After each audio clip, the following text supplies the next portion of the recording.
her name is Tziviah. Yesterday, we had a happy occasion in our little synagogue. One of our congregants, born in our synagogue, born while his parents are members of our synagogue, got married a little over a year ago. He and his wife were blessed with a little girl on Tuesday evening. Thursday morning, they gave her a name at the Torah. And her name, Tziporah Tziviah, double tzaddik. Any name that begins with a tzaddik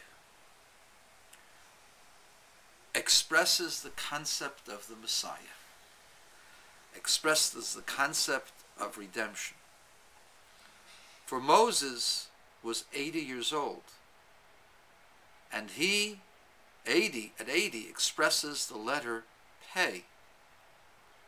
And Pei comes from the words Pakod Pakadati, I have remembered. God said, I have remembered you, and I will take you out of Egypt.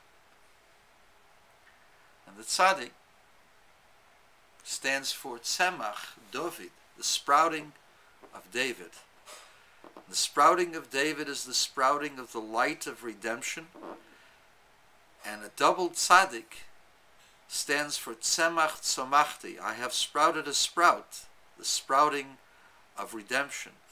And this girl, unbeknownst to her parents, has both names starting with the tzaddik, indicating this level of redemption, ushering in the time of the Messiah.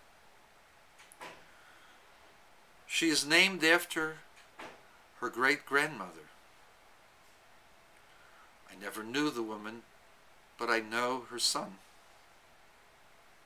the grandfather, the maternal grandfather of this little girl.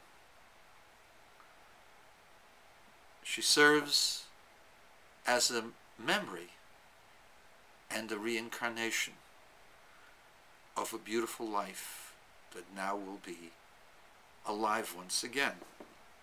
For you see, the name is not arbitrary. The name identifies the nature and the content of the soul of the child. Much can be learned and discovered by the name that you have, about your nature, about your strengths and your weaknesses. This is the study that Kabbalists have in determining how to advise, how to heal, how to warn, how to be careful in dealing with people. The name is a vessel. It is a vessel for light. For you see, the light of the soul is beyond the capacity of the body.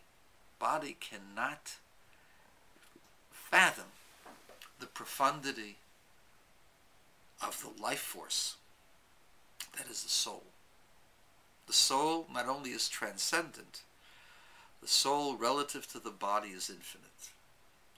Not just because anything that's above physicality is infinite relative to physicality. There are formulas in physics that express that. But more than that, the soul is beyond time or space. The soul is not bound by time or space, by physical form. In order for the soul to be able to limit itself to giving life to this body, the soul must engarb itself in a garment which is the name. Name is a combination of holy letters from God's alphabet, expressions of God's wisdom in limited form.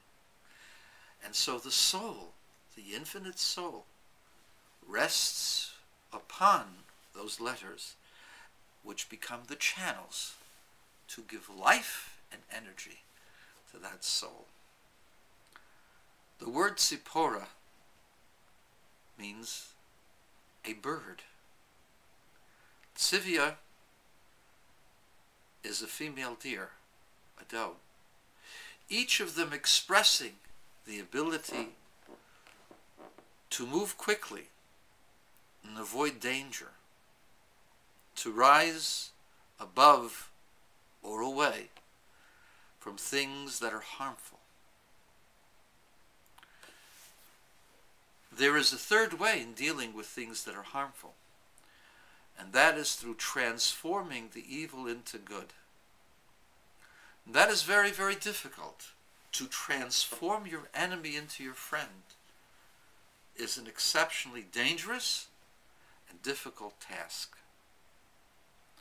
And so the initial response has got to be Tziviah. The deer runs away from the attacker. The bird, the Tziporah, rises above the attacker. Mashiach, who's the ultimate tzaddik, transforms the attacker into a friend. Such is the teaching of Chassidus, and such is the hope that this little girl will carry with her. She will avoid evil and rise above it, and ultimately help to transform it. Good Shabbos, my friends.